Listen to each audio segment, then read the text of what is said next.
La vigile matinale provient de l'œuvre d'Omega Diaz, Méditation quotidienne au féminin. La méditation de ce matin, aujourd'hui,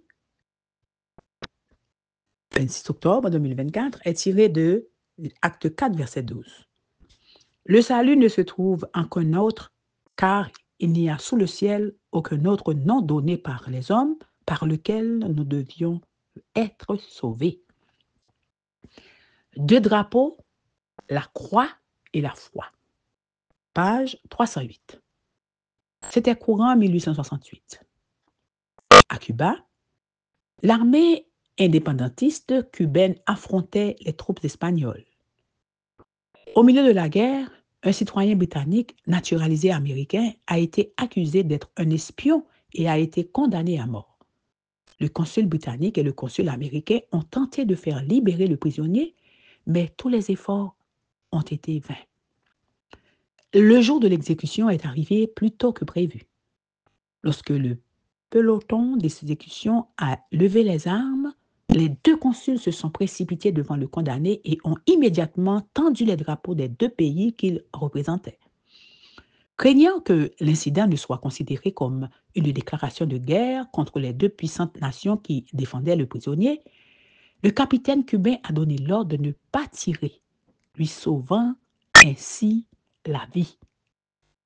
Deux drapeaux, une vie sauvée. Deux drapeaux assurent également notre salut, la croix et la foi. La croix, bien sûr, ce n'est pas la croix elle-même qui est le drapeau qui nous garantit la vie, mais le fait que Christ est mort pour nos péchés, selon les Écritures. Il a été enseveli, il est ressuscité le troisième jour. Il est mort sur une croix, car Jésus-Christ s'est offert en sacrifice pour le pardon de nos péchés, et non seulement des nôtres, mais aussi de ceux du monde entier. Il ne s'agit pas de symboles, de rituels ou d'une expérience sentimentale de la réalité de la mort du Christ. Il s'agit d'une compréhension rationnelle du fait historique qui a changé nos vies, nous donnant l'espérance.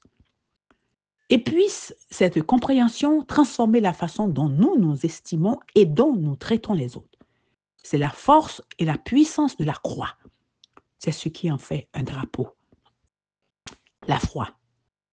Et le moyen de remporter la victoire sur le monde, c'est notre foi.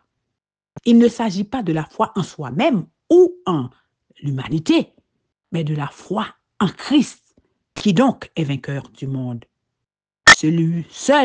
Celui qui croit que Jésus est le Fils de Dieu. Il s'agit d'avoir foi en Christ, même si nous ne comprenons pas tout ce qui nous arrive. C'est par la grâce, en effet, que vous êtes sauvés par le moyen de la foi. Et cela ne vient pas de nous, de vous. C'est le don de Dieu. Assurez-vous de porter haut ces deux drapeaux. Ils vous sauveront la vie. Amen, amen. Deux drapeaux, la croix et la foi. Que Dieu vous bénisse. Bonne journée.